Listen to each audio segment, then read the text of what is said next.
नमस्कार दोस्तों, आज मैं अपने विचार अग्निवीर के संबंध में रखना चाहता हूँ। जैसा कि आप सभी को मालूम है कि अग्निवीर योजना जो है ये भारत सरकार के द्वारा लाया गया हाल फिलहाल का प्रोग्राम है, जिसमें हमारे नौजवानों को कुछ साल के लिए रखा जाता है। उसके बाद एक tag ex service man with some amount उन्हें रिटायर कर दिया जाता है। हमें ये मालूम होना चाहिए कि ये जो सैनिक और हमें मालूम भी है कि जो सैनिक भर्ती होते हैं वो सिर्फ नौकरी के लिए भर्ती नहीं होते हैं। वो सिर्फ एक ऐसी नौकरी नहीं करते हैं जिससे उन्हें सैलरी अर्न होता है, जैसे कि अन्य क्षेत्र में होता है, बैंकिंग, रेलवे, एसएससी। वो देश के लिए भर्ती होते हैं। वो देश उनके हर क्षण में, हर विचार में देश की ही बातें होती है। वो हमारे पुलिस प्रशासन से कहीं ज़्यादा देशभक्त होते हैं। वो अपनी जान की परवाह किए बगैर हमारे देश के दुश्मनों से लड़ाई करते हैं।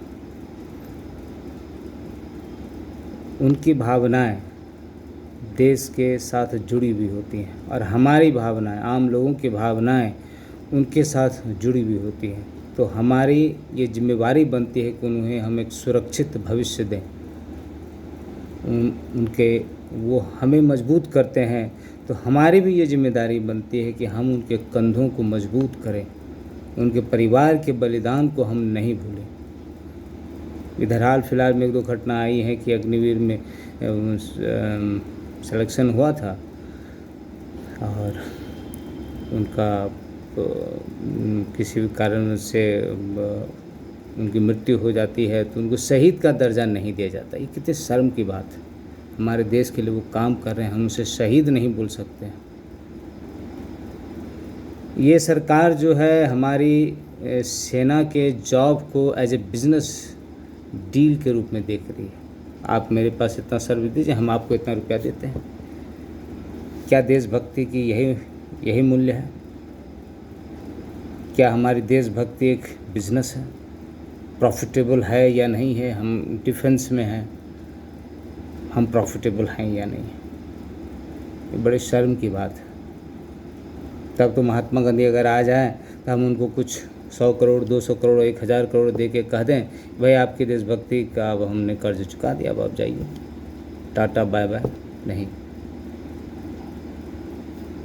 उन्होंने जो हमें भावनाएं भरी, जो चीज़ उन्होंने हमें दिया, जिससे पूरे देश को एक सूत्र में बांधा। आज सैनिक कहीं का भी हो, बिहार का हो, कर्नाटका का हो, पूर्वी भारत, पश्चिमी भारत, किसी भी क्षेत्र का हो, अगर वो शहीद होते हैं तो हर देश के नागरिक का दिल जो है आहत होता है। हमें दुख होता है कि हमारे सैनिक मारे गए। उनके परिवार को भी बहुत दुख होता है, हमें भी, आम जनता को भी दुख होता है। हम उसके लिए इंतकाम चाहते हैं। ऐसी सर्विस जिससे हमारे देश के लोगों की भावनाएं जुड़ी हैं, हम उसको बिजनेस के रूप में कैसे देख सकते हैं? लेकिन ये सरकार वो कर रही है। ये बड़े शर्म की बात है। और ये चुनाव का समय है और हमें सोच विचार कर ऐसी सरकार को वोट दें या ना दें, निर्णय लेकर के वोट देना चाहिए। वोट नहीं देने से अच्छा है वोट देना। अगर आप किसी भी पार्टी को पसंद नहीं करते हैं तो नोटा को वोट दीजिए। मैं इसी उम्मीद के साथ कि ऐसी योजनाओं का आप विरोध करेंगे, अपने विचारों को समाप्त करता हूँ। धन्यवाद। जय हिंद।